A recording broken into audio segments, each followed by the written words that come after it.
What's up mga idol?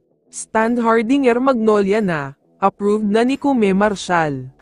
Pero bago mo sana ipagpatuloy ang panonood mo, ay huwag mong kalimutan na mag-subscribe bilang suporta sa aking YouTube channel. Maraming salamat idol. Unahin na natin pag-usapan sa video na ito ang balita tungkol sa Barangay Ginebra. Naglabas kasi ng post ang isang sports insider at journalist na si Snow Badwa.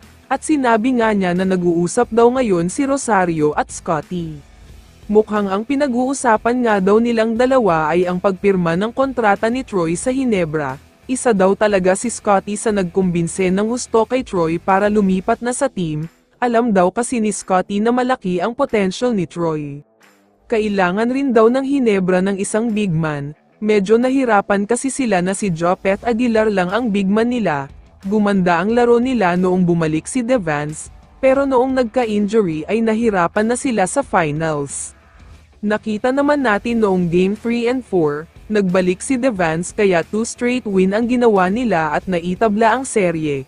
Pero noong nawala na naman siya ay hindi na sila nanalo, kaya malaking bagay daw kung makukuha nila si Rosario.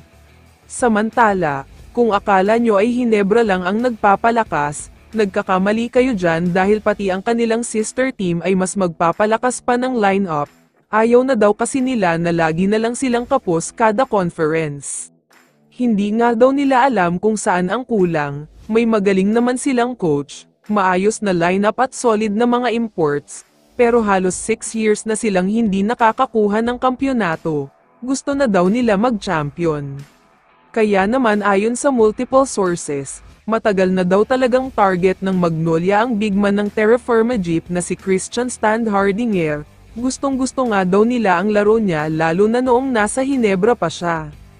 Ang nakakabilib kasi sa kanya, ibigay lang ang bola ay kayang-kaya niya gumawa ng puntos. Kahit anong klaseng depensa pa yan, basta ready na siya mag-drive sa ilalim ay wala na talagang makakapigil sa kanya. Ganyan daw ang gusto ng Magnolia. Handa nga daw sila na bitawan ang kanilang energetic player na si Calvin Abueva. May mga reports kasi na nagsasabi na ayaw na rin daw niya maglaro sa Magnolia, dahil gusto na daw niyang lumipat at subukan maglaro sa ibang team. Nabalitaan nga daw ni Commissioner Willie Marshall ito, at kapag ibinigay daw sa PBA office niya ang trade proposal, agad nga daw approved ito. Hinihintay na lang niya ang final letter ng Terra Firma at Magnolia. Kaya naman kung ikaw ang tatanungin idol, ano ang masasabi mo sa balitang ito?